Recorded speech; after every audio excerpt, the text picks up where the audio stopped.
Hi, my name is Grace Bustamante, and I'm a senior here at William Paterson, majoring in biology. This is the lab of Dr. Emily Monroe, and I've been working with her since my sophomore year, studying an organism called Carina brevis, which causes toxic algal blooms off the coast of Florida. I learned about this lab my sophomore year when I took a general biology course with Dr. Monroe.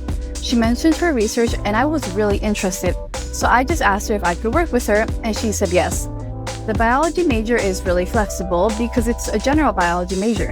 So you can take a bunch of classes like botany, animal behavior, microbiology, physiology, and this allows you to be introduced to many fields of biology so that you can learn which ones you're interested in.